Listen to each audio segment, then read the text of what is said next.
What do recent market crashes and rebounds mean for your investments? Good evening, folks, and welcome back to another episode of Silver Dad Knows. Remember, always live with no edits. If this is your first time here, hit that subscribe button now, as you're going to like what I'm about to say. So yes, this evening I am presenting to you an extremely extraordinary special piece. And right here to my left, I am showing you the Scarface 40th anniversary celebrating round right here.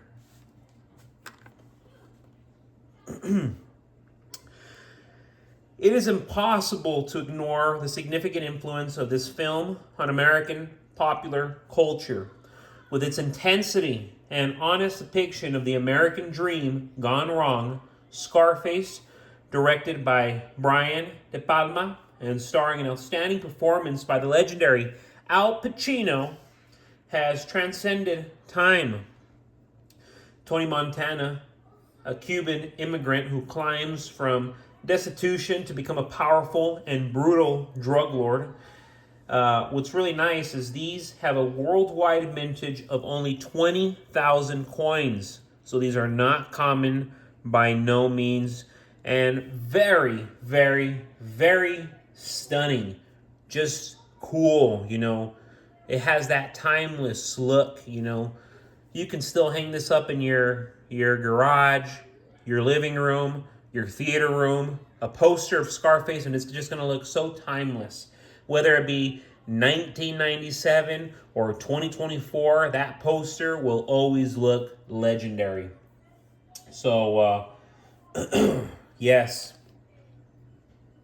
The Averse displays the Chad coat of arms to the left, along with the face value and the year of issue next to the image of Tony Montana smoking a cigar on the right.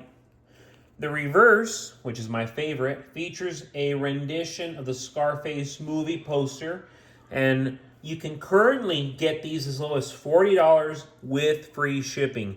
And to me, that is just a steal, an absolute steal.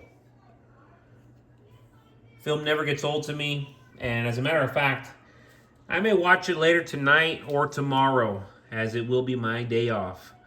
And real quick, before I continue, I want to give a quick shout out, and this is to my always loyal subscriber, Veritas Files, and there's a comment from the other night.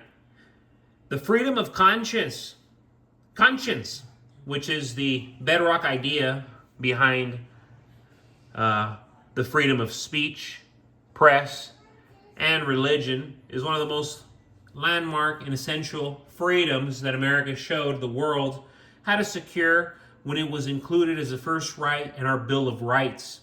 It's not accidental that our Second Amendment right comes right after that, as there is no way to keep the first one without the second one. And unless those two remain in place, all of our other rights will disappear eventually. Human nature is fallen, as the human heart is deceitful above all things and desperately wicked, as it states in Jeremiah 17:9. I actually learned that recently.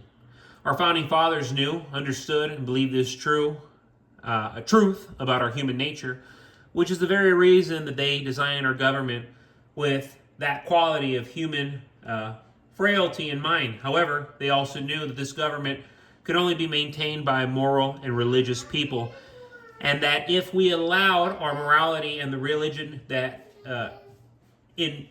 informed Wayne, our nation and the government of, by and for the people, would eventually perish from the earth.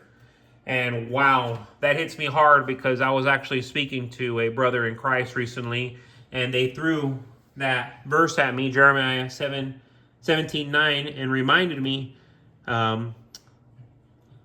that our heart is deceitful and above all things desperately wicked. That's why when they say whatever your heart says, no, absolutely not. Not whatever your heart says, whatever God says. And that's why it hit me so hard, because they're always saying follow your heart. No, do not follow your heart. Do not follow your heart. Follow what God says. And going back to our topic involving economics and the economy, a few days ago, South Korea, Taiwan, Japan, and America all saw their worst days on the market. Some experienced their biggest slumps ever. Others, since 1987 or 2008. The Japanese market had its biggest one-day slump in yen terms ever. The Dow had its biggest loss in American history, dropping more than 1,000 points, making its worst day in 2 years. But within hours, everything rebounded. The market flipped from doom and gloom to recovery almost instantly. During this chaos, all these countries halted trading. Investors couldn't buy or sell. This fabricated economy is a joke. We're on the verge of something extremely concerning.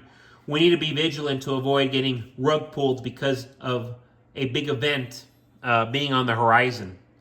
Big players like Warren Buffett and Intel know this and are positioning themselves accordingly already.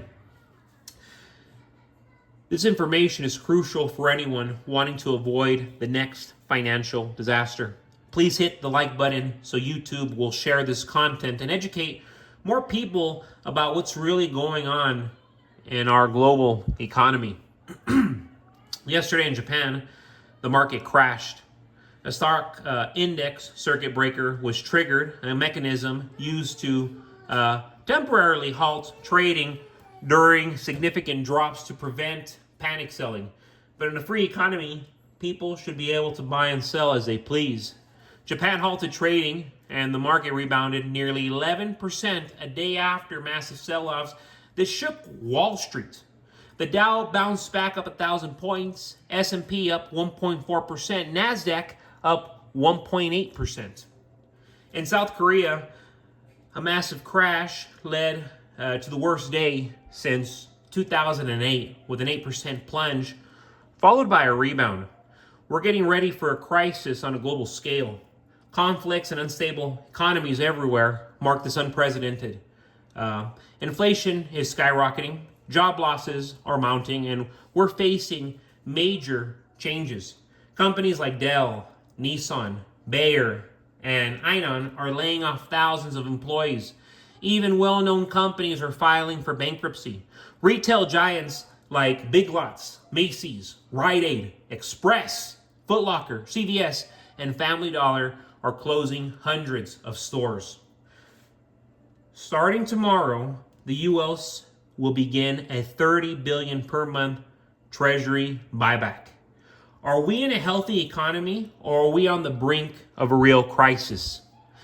The buy the dip mentality is ingrained, but big players like Warren Buffett are buying the U.S. T-bills, not stocks. Intel is launching a $50 billion Treasury buyback program. Buffett and Intel are preparing for something big, and we need to be paying attention because amidst all this chaos, the importance of investing in silver is evident. Silver has historically been a reliable store of value during times of economic instability.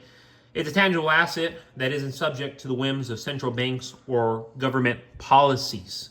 And yes, before I forget, let me show you this beauty right here. 1941 Mercury dime. The U.S. Mint has produced many coins throughout the years, and many of them have gone on to become popular collector items. One of those pieces was the Mercury dime series of 10-cent coins that was first produced all the way back in the beginning of the 20th century. These coins were not only incredibly useful, they were beautiful in their design. And I mean absolutely beautiful. Of course, misnamed, since the coin depicts liberty and a wing capped, not the male god Mercury. This design was very well received by the public for its artistry and beauty. The reverse features symbols of strength and readiness during the World War I era, intertwined with an olive branch signifying the nation's desire for peace. Because it was truly a time when America was just getting on its feet, and it was getting challenged like never before. And now America is the juggernaut of the world. We're living it in real time, and we're being challenged like never before. We cannot take it for granted. We must have our guard up. But folks, as always, thank you so much for joining us for another evening of Silver Dad Knows. God bless you. God bless your household. And as always, God bless America.